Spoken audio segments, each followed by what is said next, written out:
Good morning, everyone. 43.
Is my voice clear? Yes, sir. Can someone answer? Is my voice clear? Yes, sir. Yes, sir. Yes, sir.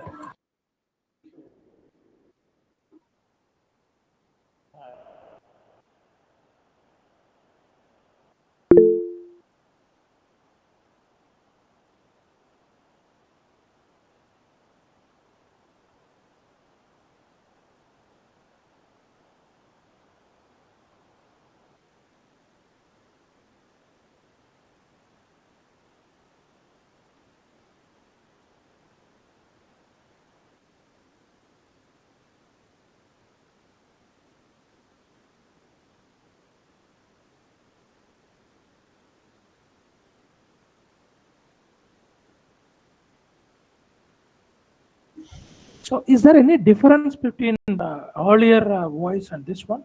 Are you finding it? Sir, your voice is The same. Pawan, I am not able to hear you. Sir, your voice is very low. Yes, no, I'm not getting. So probably I have to.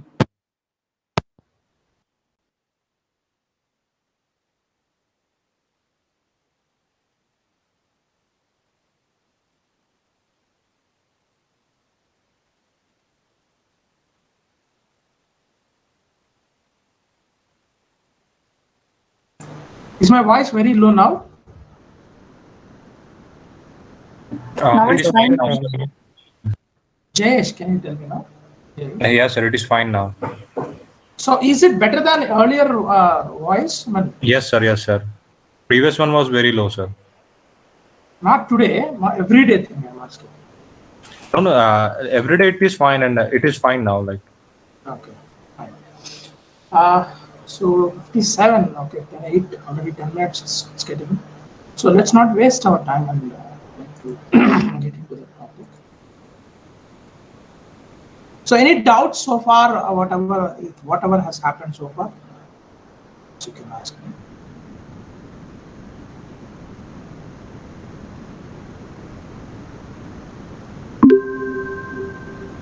Today, we will be looking at pressure measurement. Okay. So far what we have studied is all about the fundamentals of measurement systems. So what is the basic principles, what is the basic terminology, basic classification, and then the behavior of different classified systems. And then we have talked about how do we analyze the experimental data that we get. In order to understand that, we have studied what are the types of errors, how do you rectify the errors, or how do you evaluate the errors so that you are very close to the whatever the true value. Okay, so we will be trying to do that by using statistical analysis. So you understood that. After that, you also have have understood how to fit a particular equation, an algebraic equation, or any kind of mathematical equation, and how do you ensure that the fit is good enough to actually match the data. So whether the relevance of the whether the goodness of the fit is measured by what factor, how do we calculate that? All that we have studied in the last few classes. So in today's class, we will actually we'll go back to the actual device, thermophysical properties. How do we measure that? We are not, the difference between metrology and measurement. Anyone, if you understand, metrology is basically related to production and manufacturing engineering, where we are looking at the geometrical features also to be measured. Okay, we are trying to measure the geometries also. Whereas in measurements, we are mostly focused on physical properties to be measured. That is a basic difference. Suppose if you are trying to find out what is the straightness, what is the tapered angle, what is the roundness, those things are all related to geometries, right? So if you are measuring those things, they generally we call it as a metrology. Whether the shaft can fit into a hole or not, all this comes under metrology. So it's a part of this measurement science only, but mostly it deals with the geometrical properties, whereas here we are dealing with thermophysical properties or properties of the fluids or solids. Okay, that is a basic difference between the metrology subject and the measurement subject, that in terms of syllabus, as far as I could understand, okay, like as far as I could differentiate. Let's move on. The first topic that we are looking at is a pressure measurement, because it is one of the basic measurement that we do. So force per unit area exerted by the fluid on the walls of its container is what we define pressure to be. Agreed? And you might also be knowing this particular thing of classification of various pressures. So if you are taking an absolute zero pressure, that means absolute zero is zero pressure. You are taking it, it is differentiated here. Okay, so when we will have absolute zero pressure, when there is no mass of air present, when there is no air present, absolutely nothing is there, no media is there, then there will be vacuum, and that we will call it as absolute zero pressure. Okay, so absolute, that means no molecules are hitting the surface of the walls, and therefore there is no pressure that will be exerted on the wall. Okay, so that is absolute zero pressure, and slowly the amount of fluid or the fluid or air or whatever is slowly getting on increasing. The value will go on increasing from absolute zero. Okay, and slowly it reaches one, we call it as atmospheric pressure. So this I am taking as a reference because it is existing everywhere. Okay, so what is this atmospheric pressure? So whatever the amount of concentration of air that is present in the atmosphere, if it is present anywhere, it will exert the same amount of pressure, which we call it as atmospheric pressure. So if you measure the atmospheric pressure, it will be like on a barometer, if you measure it, it is like 760 mm of Hg, 76 centimeter of Hg, 1 atmosphere. Okay, so these are all the values of the atmosphere. Okay? Anything lesser than 760 mm of Hg, I am taking it as the negative pressure, because I am starting from here 0 mm of H2, 1, 2, 3, so on, so forth, and then I will reach 760 mm of Hg. That is basically your atmosphere. So the amount of atmospheric air that is surrounding us will exert, those molecules will keep on hitting our body surface by a force which is equivalent to the atmosphere. Okay? So that is basically 760 mm of Hg. When you put a mercury inside a barometer, it will raise because of the atmospheric pressure, because of the force, it will raise by 760 mm of Hg. Okay? So that is basically your atmosphere. Anything above that is more than 760 mm of Hg. Since actually we should take 0 here, but instead, because this is everywhere present, I am taking atmospheric pressure as the reference. Okay, as the reference, so that anything above that I am calling it as gauge pressure, which is above atmospheric pressure, and anything lesser than that is also a gauge pressure, because we are measuring the pressure by using some gauges, some instruments. So that's why we call it as a gauge pressure.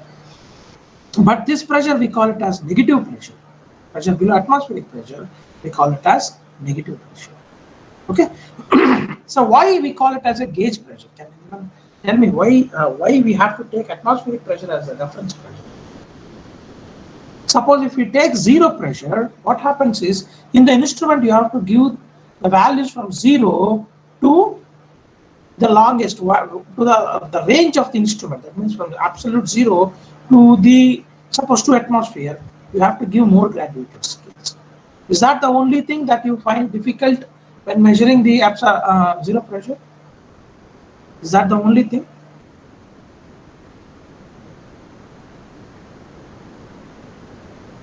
What is the basic difference? What is the problem in maintaining this absolute zero pressure, or anything related to negative?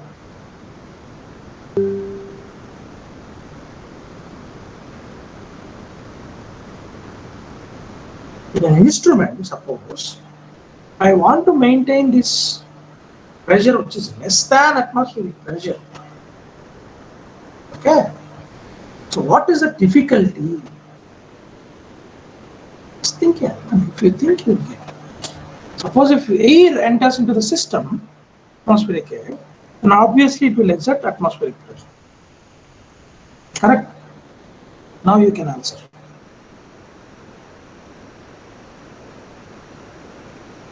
See guys, this subject, this topic, and I can just tell the working principles and just move on. I just want you to think.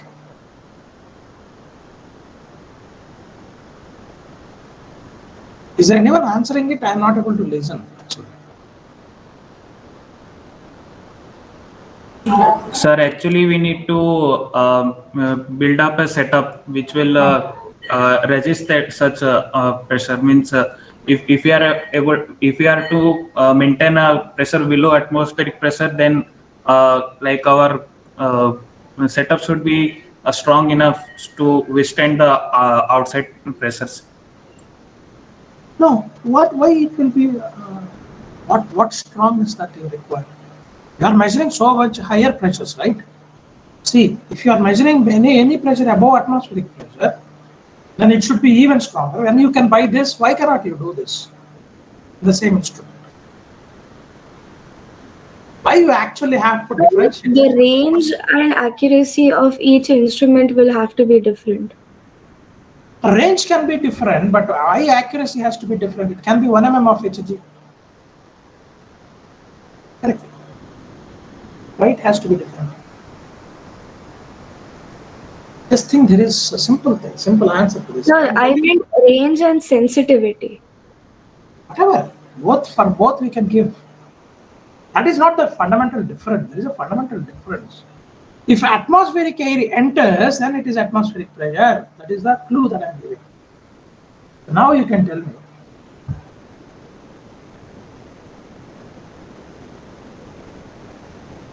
The fundamental difference is, suppose if there is an instrument for which you want to measure pressure higher than atmospheric pressure.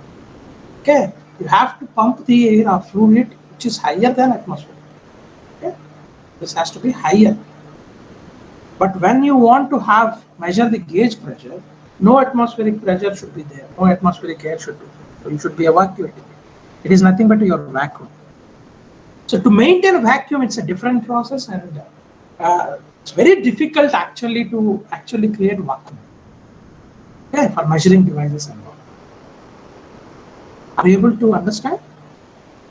So if there is a sealed pipe, it has to be completely sealed. There should be no escape for the atmospheric air to enter into the instrument. So that is the basic problem, difficulty in measuring the sub pressures like gauge pressure or negative pressure. So that is the problem. So it is rather difficult to make both of them in one instrument. So therefore they have classified them into two different types. Okay, and therefore they have taken reference as zero atmospheric pressure as 0. And anything above that is basically your gauge pressure. That means you take 760 mm of Hg or 1 atmosphere to be 0, and anything above that you will have to. Okay? Clear? Someone please answer it. Just let us have this class to be today is only. Sir, could you repeat Gauge pressure in vacuum and gauge pressure. In vacuum means what? What do you mean by vacuum? There is no medium, right? Yes, yes. So suppose if the instrument is open to atmosphere, how do you create vacuum? You have to have a pump which actually sucks out all the air from the system, isn't it? Okay, you have to take out all the air that is inside the system. Then only you get vacuum. Right? Suppose you have a pressure instrument like a dial gauge or something like this. Okay, just a second.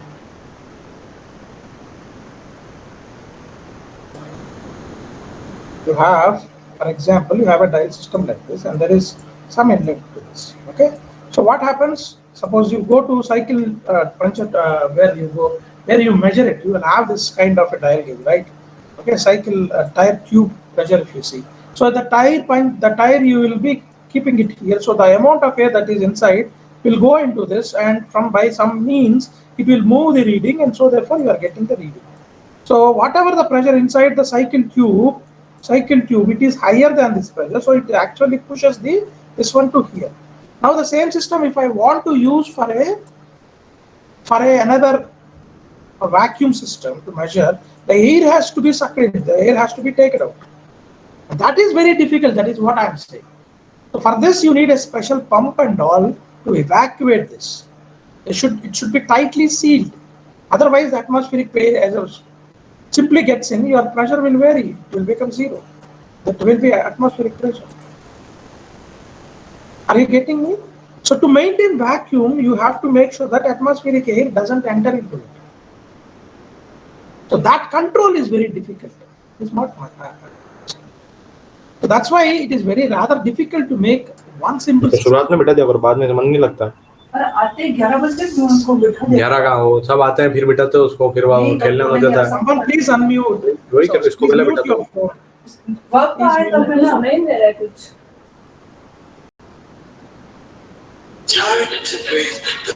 आदि भाई को call किया। हाँ भाई। Jayesh. Sorry, sir. So now,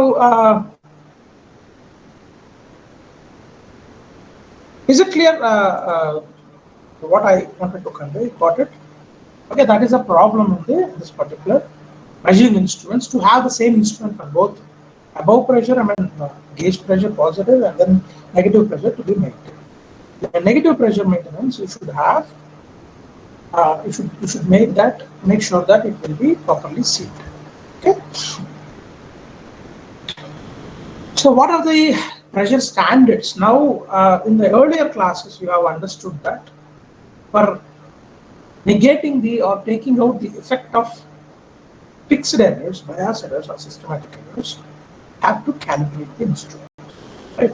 So one student has asked, how do we know that each instrument is, or whatever the instrument that we are calibrating our instrument with is proper or is better? So for that, generally in a lab, we use dead weight tester. This is dead weight tester, which will be used to know force by means of standard weights on a known.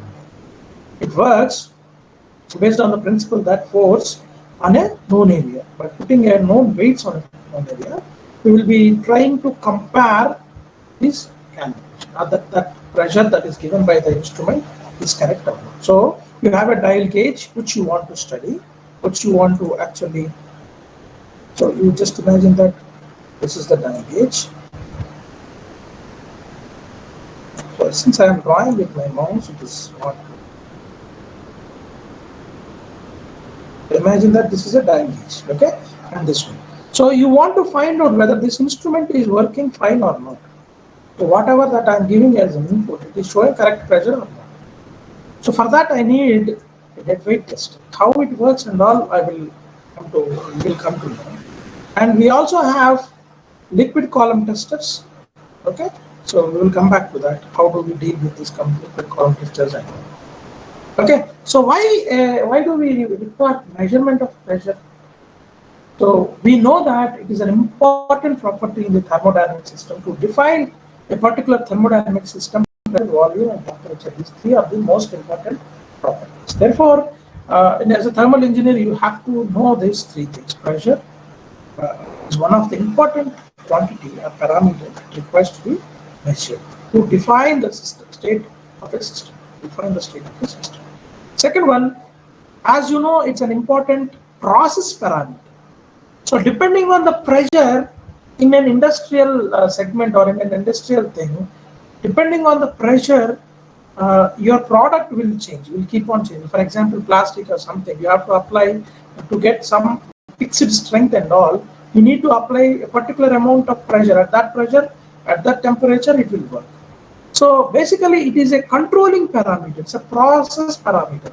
Depending on the value of the pressure, the process, the product that is coming out will be different. So it is the process is being governed by the pressure. So then it becomes the process parameter. When a process is happening and this process is dependent on the pressure, then we are calling it as a process parameter. So in many cases, pressure is a process parameter. Okay. The third one is many a times the pressure difference is used to measure the flow rate of a fluid. Many a times pressure difference between 2 points will help us to actually estimate the discharge or the mass flow rate. The discharge is Q, that is basically your, if suppose it is mass flow rate, then it is rho AV, density into area into velocity. Okay, suppose if it is discharge, it is velocity into area. Okay, so now if you can find out velocity, you can always find out the flow rate because area will be known. How do you find out velocity? Velocity is directly proportional to the pressure difference. So based on that, we will be trying to find out what is the discharge. Therefore, pressure difference will help us to find another property. So it is linked with another property. So to find out that property, the information related to the difference in the pressures becomes important. So these are the fundamental requirements to measure. Let us come to the basic module where what can be the methods of pressure measurement. Let us don't look at this slide. Just imagine I am assigning you to devise some instrument to measure pressure. Okay? Measure. So can you tell me what are the formulas that you remember related to pressure? Anything related to pressure which you have learned from fluid mechanics? Let's quickly, one by one, let us quickly recapitulate the fundamental principles or laws or the equations that are related with pressure. Yeah, sir, we can use a head of any fluid to determine the pressure. No, don't like that. No formulas, you remember. You have a hydrostatic law. Okay? What do you mean by hydrostatic law? Hydrostatic law. What does it mean? Sir, pressure increases with increasing depth. Correct. Pressure increases with increasing depth. Pressure P equal to O G. That means if you have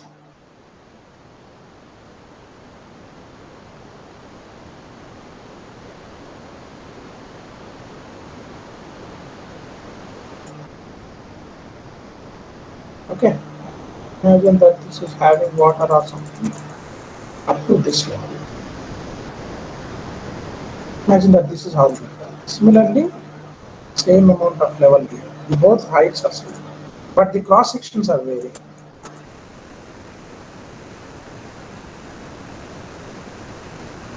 What is the pressure here and here? Will it vary or will it be the same? Let us imagine that height has to be the same. The height h is same. Now, can you tell me what is the pressure acting here? Let us take it as average pressure I'm talking, not absolute. Atmospheric pressure, sir. Correct, but what is the relation between these two? Even They will be same, sir. Equal, sir. P1 is equivalent to. Why they become equal? Because this pressure is dependent on the amount of force that is applied by this air on the top, and therefore the pressure whatever I am applying on both the sides, if they are of the same height, is same. Therefore, pressure P1 is equivalent to P2. The pressure difference. So, can you figure it out if I join these two things? Imagine that this I join these two like this. Okay, for your clarity, I will draw this. Really sorry, I should have had a pen.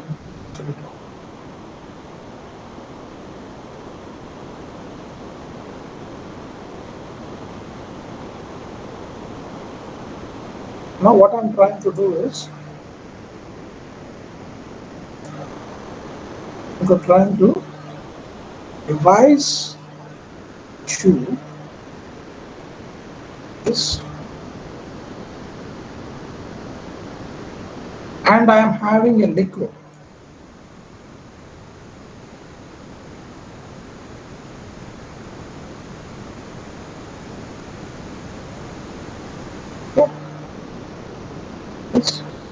And when it is open to the atmospheric pressure, the levels on the two sides will be equal to this height, whatever I get in this height, which is from some bottom reference, H. Okay, these two pressures are actually equal because height will become equivalent to 0. There is no height difference. H1 minus H2 is equivalent to 0. Okay, therefore, your P1 minus P2 is equivalent to 0 from the hydrostatic law. Now, the same principle can be applied for another to measure pressure. Suppose if there is a fluid, I am drawing dots here. Okay, if there is a fluid which is having higher pressure than the atmosphere, so imagine that these droplets to be weights. So these weights on a particular area, same cross-section area, is hitting this. So W by A, which is nothing but your pressure, because it's ultimately pressure. So this pressure P1 is greater than our atmospheric pressure. Then what happens? This side weight is more than this side, so it will push this down, this liquid down, right? And this liquid will move up. So therefore, there is a pressure difference that has happened. So from a reference, you take this as H1, you take this as H2. H1 minus H2 is H, for example. Take it. Or just take the difference as some H. Now, this weight has created a force or weight to displace this liquid by some amount, and the same amount of liquid will move up because following what equation? Following what equation? Whatever it is displaced here, the same amount will be displaced here. Archimedes principle. Archimedes. Archimedes or continuity equation? Both. Buoyant force. These are buoyant forces. So now, this principle we will call it as, so now this pressure difference that is created by this is nothing but P1 minus P2 is equivalent to whatever the pressure that I have applied, rho G, it's the manometric difference between this. Okay, so can we derive the same instrument, find out the pressure? That means yes. So this is one of the fundamental way of measuring. Now, what fluid has to be used here? That is the question. Tell me what can be the pressure, or what is the property that you want to have for the fluid. Whether it is a light liquid, whether it is a heavy liquid, whether it is low viscous, whether it is having high viscous, can it have vapor pressure, doesn't have vapor pressure. So all these things will come into picture. So based on that, suppose for a small weight, if it displaces very quickly, what is the problem?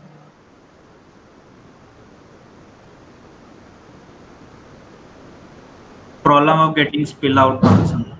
That means the pipe has to be of huge length, isn't it? The length of the pipe will increase. And we don't want that. Therefore, it should be a heavy liquid. Heavy liquid means its density has to be a little higher. And it should not have higher vapor pressure. It should have low vapor pressure. It should be sensitive. Okay, whatever the weight that I'm putting, immediately it has to respond. So all these are the properties of the fluid that we want to use as a liquid for that measuring technique, which we call it as manometry. Manometry we call it as, so therefore the liquid we will be calling it as manometric.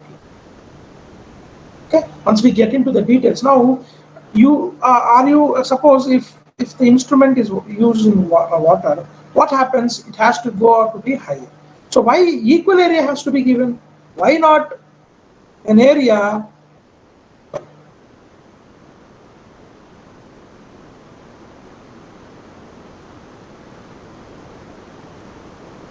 why cannot I give a kind of larger volume here? Well, you imagine that to be straight. Okay, imagine this to be straight.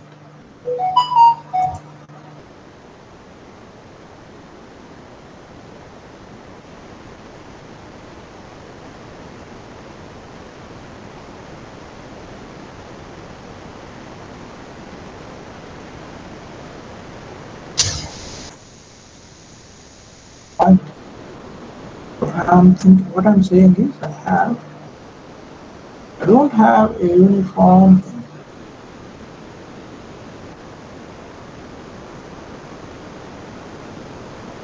Correct? Can I do like this? Can I be able to do like this?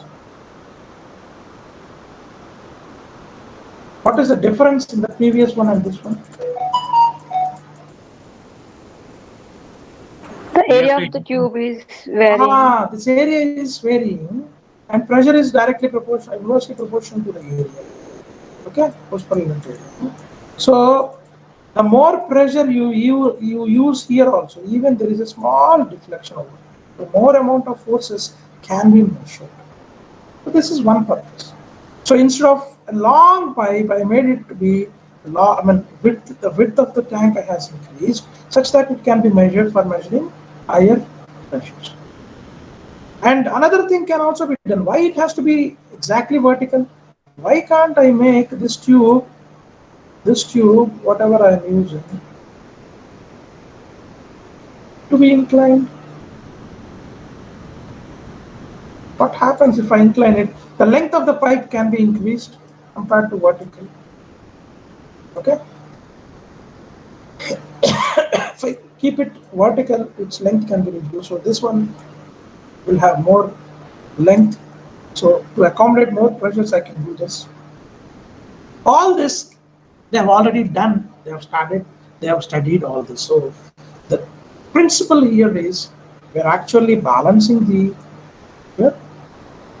exerted onto a fluid column or exerted by a fluid column. We are trying to fix to this to a pipe which is carrying the liquid, and the amount of pressure that is hitting it is being balanced, and therefore we are able to find by the height variation or the manometric head variation, and from that you are trying to figure out how much is the pressure. Any questions in this? So I'm trying to put in this thing in a different perspective. What I wanted is slightly different. I mean, don't want to tell you the principle. You should be able to understand the very fundamentals of it. That is what my aim is. Okay. I hope this method can be used for measuring. Somebody please mute your phone. There is a lot of noise coming out. Okay. So you are in the street, I think all the sounds are coming. It's okay. So therefore, the pressure exerted by a fluid column is one way of measuring the pressure. Okay, but what can be the problem here? Think of it. What can be the problem with a manometric or Why do we need to go for a different instrument? Why can't we use the same thing? Why do we need to go for another instrument to use? What can be the problems associated with it? Sir, if there is very huge pressure difference, then there will be a Correct. high rise in the. Absolutely, that is correct. Correct. Second. Sir, This has when to system accelerates, or like we have to measure only in a static case. Suppose Exactly. we want. Correct. When the fluid is moving, we can measure it, but if the system is moving, we cannot measure it. Correct. That is true. Next. There is one more very important thing.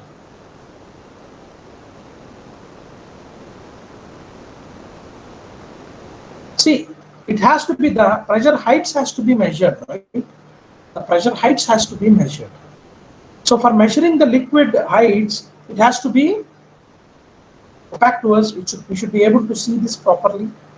So generally, what we use, the materials, they cannot be very hard materials. We can go for glass tube also, which is not very straight. If you are not maintaining them properly, and they are subjected to breakage or spillage. Okay. So, what can be the errors that may come into picture? What are the errors that may come into the picture? Now let us see what can be the random errors, what can be the systematic errors. What can be the systematic error first of all?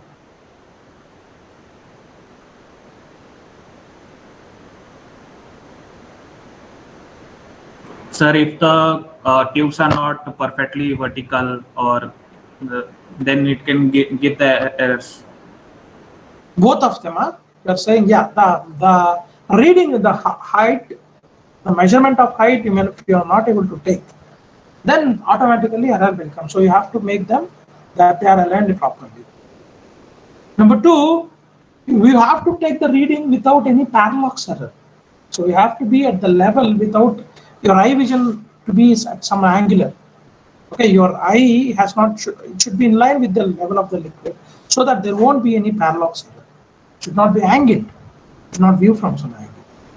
Okay, so that can be one of the error that comes, because it's a very simple thing. If you go into the lab and you and your friend measure it, you both will tell slightly different values, because it depends on the actual person who is actually taking the measurement. Okay, so these are the kinds of errors that will come into picture. How do you rectify them?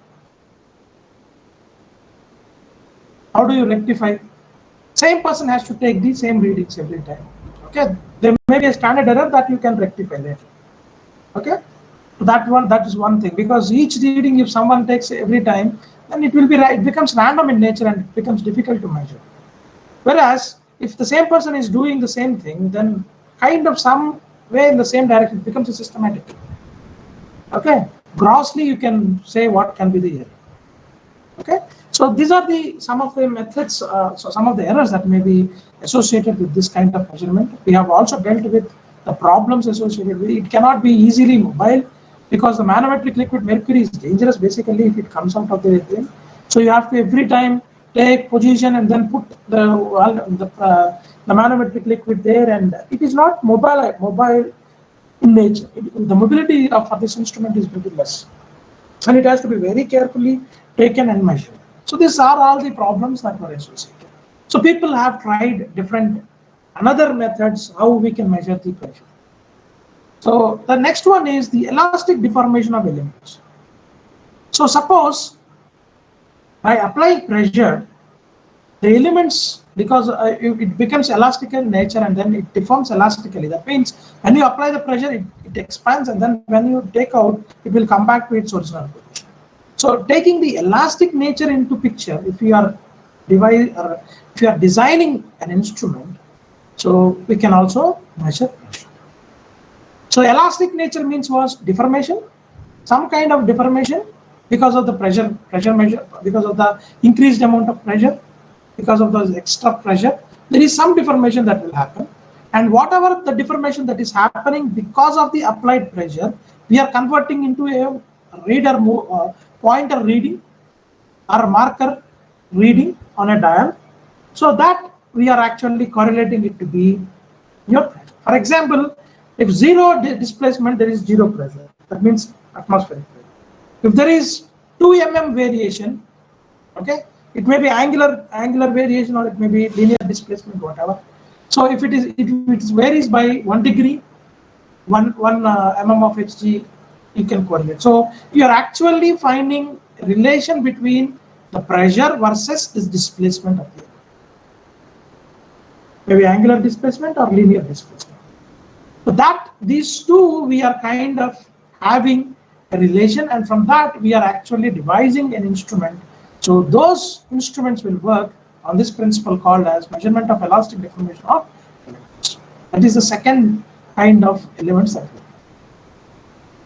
All right, and there is another thing called as measurement of electrical quantities.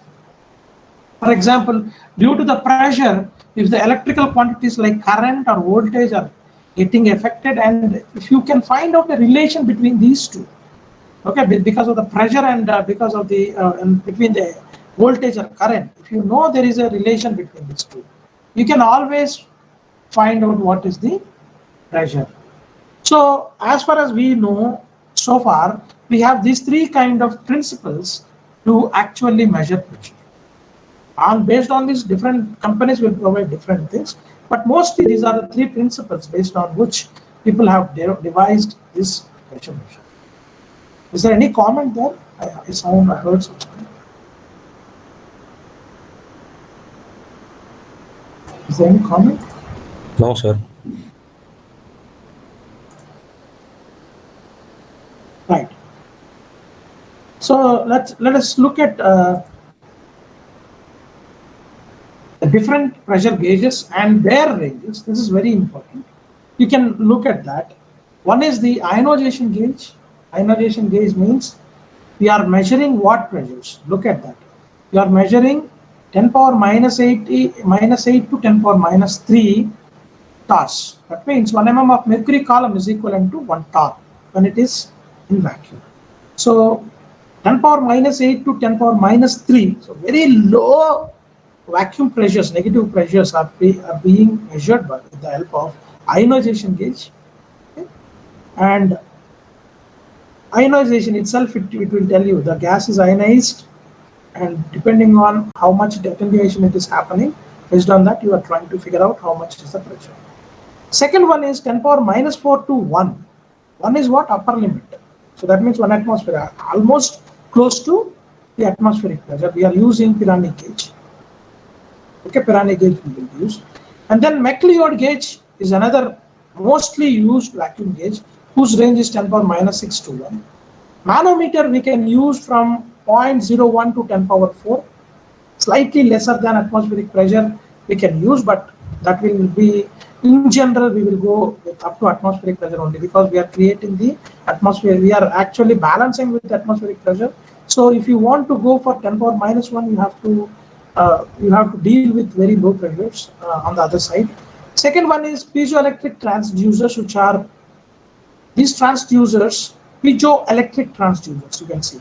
So these electric materials which actually deforms, okay. So when they deform because of the they produce electricity, or when you give electricity to this, it will vibrate. So based on this conversion, we are actually measuring the pressure, which is called as piezoelectric transducer. Then we have bellows type gauge. You will see that what is bellows type. Diaphragm gauge, whose values is from 1 to 10 power 6, very high pressure measurement we can do. Bourdon tube gauge is generally what we use for pressure measurement, which is around 10 power 7. And then you have resistance gauge, which is 10 power 4 to 10 power 9, is the highest. So you can see from this table, what you can understand is the resistance gauge will measure the highest pressure, highest gauge pressure, and ionization gauge pressure will measure the lowest vacuum pressure. Correct? In between, we have manometers for lab and academic purpose. Diaphragm and Bourdon gauges we will use for an industrial purpose. McLeod gauge in general we will use it for vacuum measurement in lab and academic center. Pirani gauge and all will also be used, but McLeod gauge is the mostly used accurate vacuum gauge in the academia and industry. Some of the pressure units and conversion, you all know this. 1 Pascal is 1 Newton per meter square.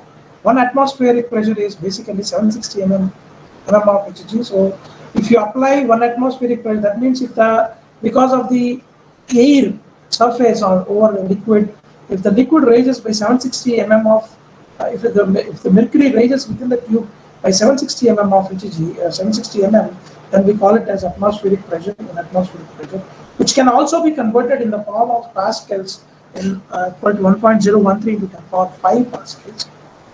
Okay, and 1 mm of mercury column we call it as 1 bar, and then it is basically 133.3 pascals and 1.316 to the power -3 atmosphere. Okay, and finally 1 bar is 10 power 5 pascals. Okay? 1 bar is equivalent to 10 power 5 pascals. Therefore, 1 atmosphere is almost equivalent to 1 bar, 1.013 bar. Okay, so these are the pressure units and conversions that you may have to use in the exam. Hello, sir. Yeah. Sir, if the table you shown, like the ionization gauge, which will measure up from 10 to the power -8 to 10 to the power -3. Suppose there is some like little error, then it will give means the errors will be significant. Will be observed in such measurements. Yeah, that is possible, because slightest leakage will create a lot of errors. Leakages are, controlling the leakage is the most difficult part. For example, when we were doing our instrumentation for the what we call this heat pipe, pulsating heat pipe. So there we have to create vacuum, and even for heat pumps also, heat pipes also, creating vacuum is very, very difficult. We have to keep on taking out air. For taking out air, you should have a pump. There should be some opening, and somehow air will enter into it. So that is one of the challenging things. So these ionization gauges will be made with precise measurements, and so that the error will be as low as possible. So, but how do you measure this? This principle is different. It is basically ionization chamber they will use to measure the pressure. So they will actually ionize the gas, and the variations in the ions transfer will be dependent on the pressure of the instrument. Based on that, they will try to figure how much. We'll see what is the actual principle and all. When you look at that, you will understand this. Right, you are right. There may be a chances of, but the thing is, they will keep the complete evacuation of that, and they will use some ionization principles to actually find out the pressure. Okay, so let us start the deadweight test step. This is the calibration for pressure measuring, any pressure measuring device. Okay, so this is what we kind of start. So this is what we will see in the instrument, daily, whatever, wherever you have a look at. This is the basic pressure instrument you will have. Okay, you have a base,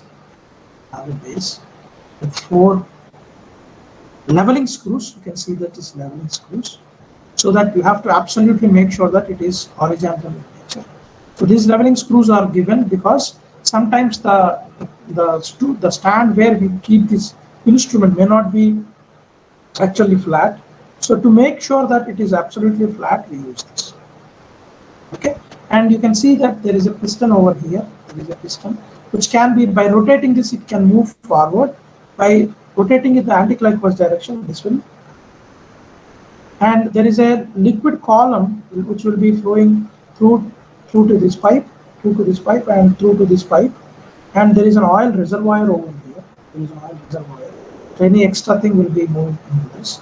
So this is only some piston. On top of it, some base is there. This is the base. This particular thing is the base. This particular thing is the base. Okay, over which we are trying to keep weights. These are the known weights. Okay, these are all the known weights.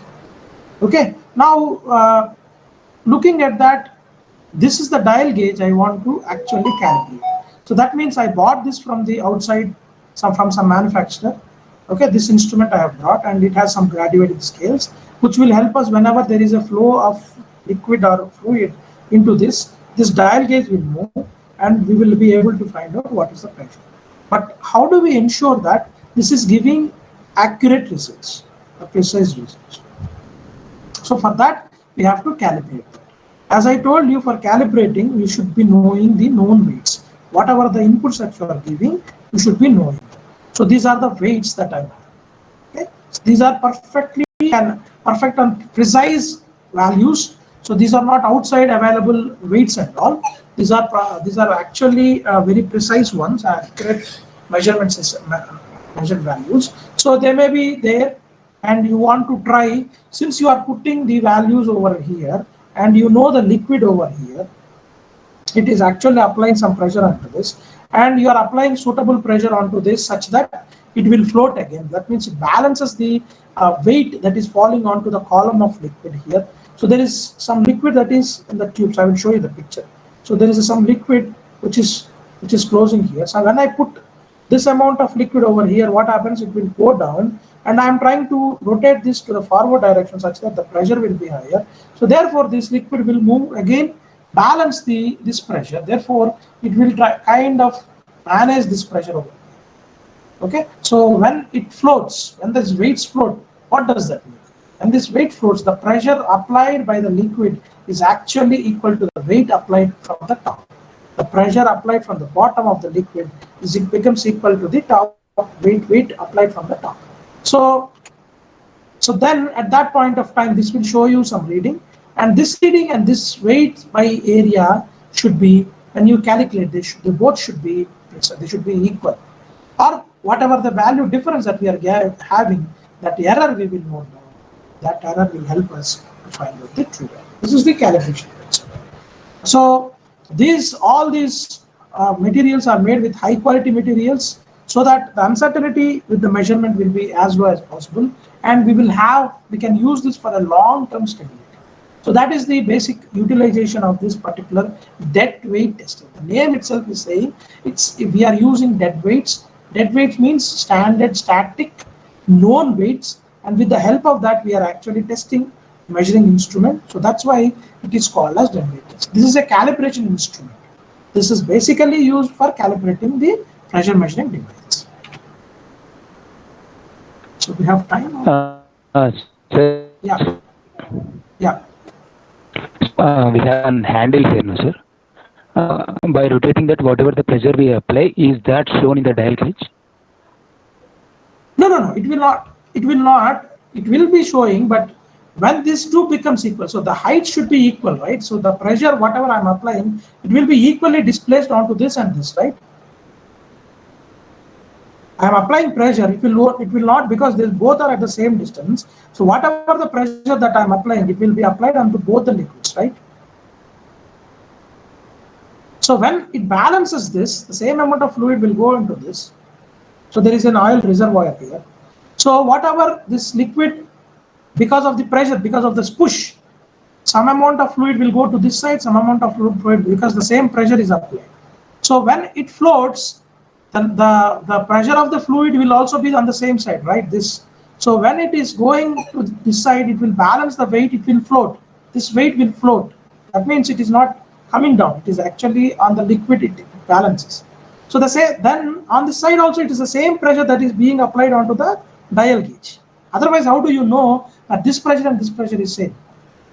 You understand? Suppose if it pushes, what happens is some liquid will come into this and some liquid will come into this, it will apply more force here. Now by suitable rotation of this, I am trying to balance these two pressures. The column of fluid in both these things, I am trying to balance by rotating this way. So that when the pressure is equivalent to exactly weights, the same pressure will also be here, and that will be shown by the dial indicator. We know the weights, you know the area. So from that, you will calculate the pressure applying here. You know the pressure applying here from the dial gauge directly. How do they relate? How do they correlate? From that, your calibration table will come.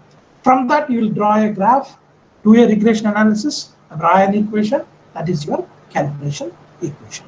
So whatever the input that comes to you while measuring with an unknown pressure input, whatever the value you are getting, if you put that into the equation, you will get the actual true value of the output. So therefore, from that, you will be able to take out the error, systematic error that kept into the instrument. Okay, we will see here the basic parts of the derived tester. This is the hand pump. So the figure is slightly different here. What it does is you imagine that to be a spring kind of a thing, and there is this black color is the liquid. This black color is the liquid. Okay, one side it is created, one side it is connected to the dial indicator, and there will be an oil well which is not shown here. And you can see over here there is a 4 is a calibration weight. So the weights that I am putting over here are calibration weights. And then 5th is the weight support. We have this weight support, and then piston and cylinder element. You can see here there is a 7 which is basically close fitting cylinder, and 6 is the basically accurately machined piston kind of a thing. Okay, and this 8 is basically filling up the fluid. How much liquid you have to fill. Instead of this, we have this fluid reservoir. Now what happens when these are in the same conditions with this valve at a certain position? It will show 0, 0. So that means the liquid columns will be maintained. And then when you apply some weight over here, it will come down. When it comes down, it will push the piston, tries to push the piston backward, but this is having more weight, and it is in a standard position. So therefore, the liquid will try to move into this, and therefore you will get a reading. Okay, so now I am trying to apply more pressure into this such that this is again pushing this piston slightly upward. So when there is a floating of this, you can observe when there is slight floating of this, that means the pressure applied by the liquid is equivalent to the weights applied by this. Therefore, there is a balance. That is, at that point of time, what is the value shown by the this dial gauge is what value which is signified by this. So you know the dead weights, you know the area, and you can get a value from the dial indicator. From that you will find. Again, more weight, one more rotation, then you try to balance this weight with the help of the applying hand pump pressure. So therefore, once it again floats, then you can take the dial indicator. Likewise, you repeat the process, and then you kind of get this thing. So one important point to be noted is there will be a friction between this piston and this cylinder. Correct. So that will also kind of an error that may come into picture. Therefore, you should always keep on rotating the disc or the piston, or in some instruments they keep a motor itself for rotating, continuously rotating this piston cylinder. So the piston, so this one will be keep on rotating so that the friction will be lesser. Okay, or if the motor is not present, you have to rotate this continuously. So you have a class, I think. Yeah, time is up, or can I continue? Okay, but today we will stop. You have? We will stop this this point. So now, what can be the measures pressure, and how do we calibrate that as given in this one? So what are the corrections that we have to use? The two principles are, one is gravity and the other one is buoyancy. So the weights, whatever we are using is the gravity, and the buoyancy force we are using to actually balance it. So from this balance, we are trying to find out the dial gauge reading. These things we will see in tomorrow class. Similarly, manometer, about nanometers and all that we will next day. Okay. Any doubts, you can stay back. Others who doesn't have any doubts at all,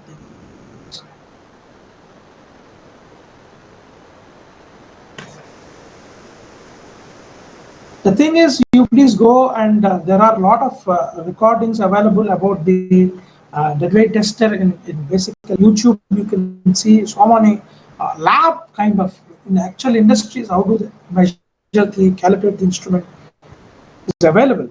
So please try to have a look at those so that your understanding will become. The basic fundamental principle is your gravity forces are balanced by your buoyancy. What we are doing.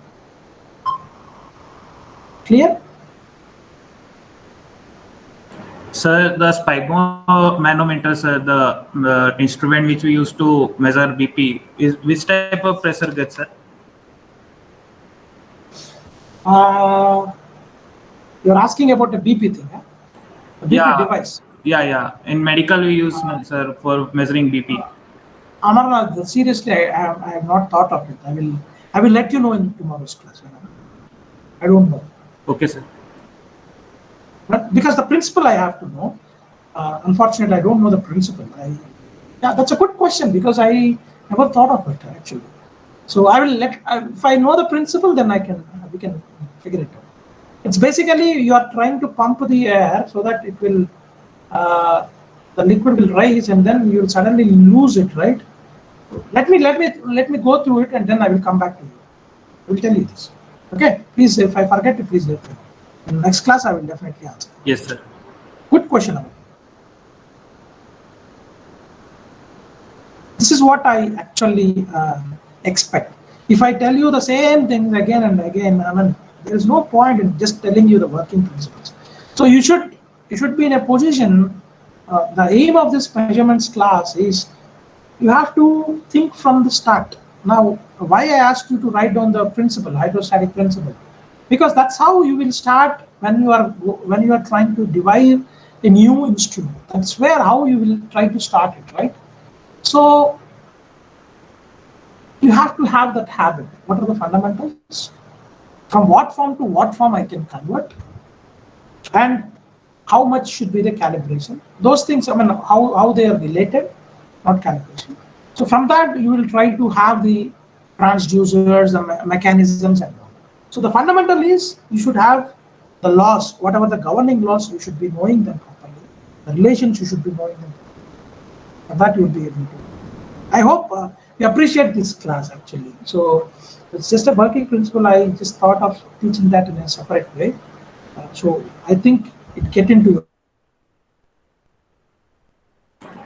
Sir.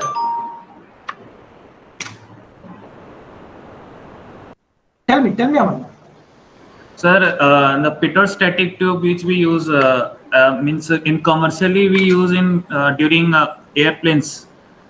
But recently, due to the use of pitot-static tube, like many airplane crashed actually. So how do we replace with others? Any other? No, pitot-static tube. See, the difference is there. Now, whatever you are measuring is basically pitot-static tube is used for measuring the velocity, not pressure, basically. Okay.